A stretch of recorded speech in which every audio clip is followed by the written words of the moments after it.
পাণবজাৰ পানী শোধন কেন্দ্ৰৰ সন্মুখত জনস্বাস্থ্য কাৰিকৰী বিভাগৰ অস্থায়ী কৰ্মচাৰীসকলে তীব্ৰ ধৰ্ণা কাৰ্যসূচী ৰূপায়ণ কৰে।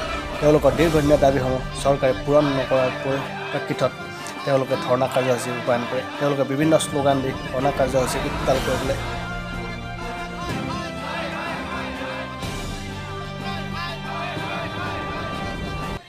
ধৰ্ণা কৰিব লগা হৈছে অসম চৰকাৰৰ বিৰুদ্ধে।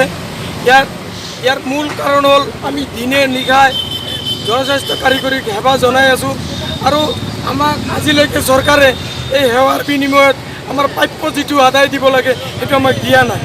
আৰু 2 নম্বৰ কথা হ'ল আমাৰ প্ৰাপ্যটো বৰ্তমানে অসম চৰকাৰে অসম চৰকাৰৰ এটা AMCৰ জৰিয়তে আমাক প্ৰদান কৰি আছে।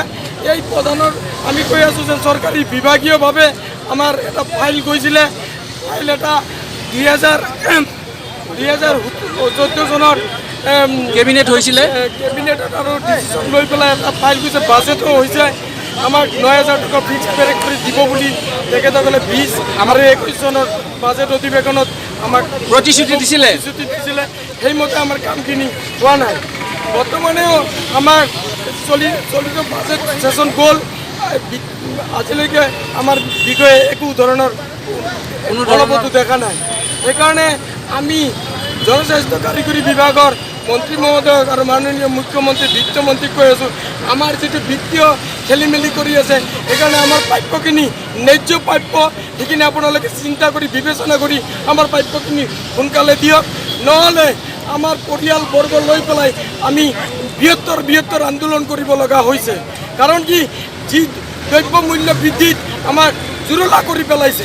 ৰাজ্য চৰকাৰৰ জনস্বাস্থ্য কাৰিকৰী বিভাগৰ বিষয়ববীয়াসকলৰ যি কৰ্তব্যত যিবিলাকে আমাক কাম কৰি আছে তেখেতসকলে আমাৰ বিভাগীয়ভাৱে ফাইলটো প্ৰস্তুত কৰি পঠাবৰ কাৰণে বিত্তীয় বিভাগৰ পৰা কৈ আছে, পঠাইছে। কিন্তু আজিলৈকে বিত্তীয় বিভাগে বাৰ কোৱাৰি কৰি আমাৰ ফাইলটো কিয় ৰুকাই আছে আমি নাজানো। ইয়াৰ কাৰণে আমি আজি যি কাৰণত আজি আন্দোলনত বহিব লগা হৈছে এইটো মূল উদ্দেশ্য হ'ল যে আমাৰ প্ৰাপ্য, আমাৰ ন্যায্য প্ৰাপ্য, সেই প্ৰাপ্যৰ কাৰণে আমি আজি চৰকাৰক বিনম্ৰভাৱে অনুৰোধ জনাই আছোঁ। ইয়াৰ কাৰণে আমি যদি বৃহত্তৰ আন্দোলন কৰিব লগা হয় আগন্তুক দিনত, তাৰ বাবে আমি সন্তাই দায়ী নহয়, আমাৰ বিভাগীয় কৰ্তৃপক্ষ হ'ব বা চৰকাৰে হ'ব। ইয়াৰ কাৰণে আমি চৰকাৰৰ যি বৰ্বৰ নীতি আৰম্ভ কৰিছে সেইকাৰণে আমি চৰকাৰৰ প্ৰতিবাদ কৰিছোঁ। আমাৰ ন্যায্য দাবী যিটো আছে সেইখিনি আমাক নিয়মীয়াভাৱে দৰমহা দিয়ক আৰু নিয়মীয়াকৰণ কৰি দিয়ক। ইয়াৰ মূল উদ্দেশ্য হ'ল আমি আজি যিখিনি জেগাত পানী দি আছোঁ অত্যন্ত দুৰ্বল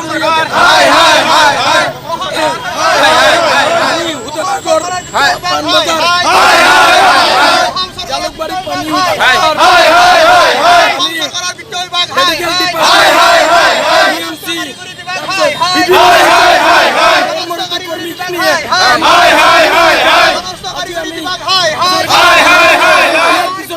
আজিলৈকে আমাক দিয়া নাই।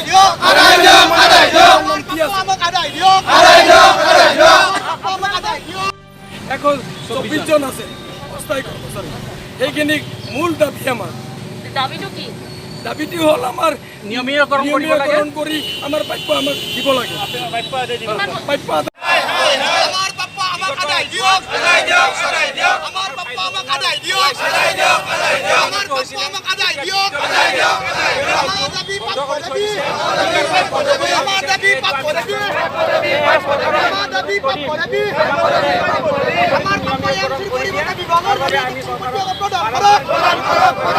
আমাৰ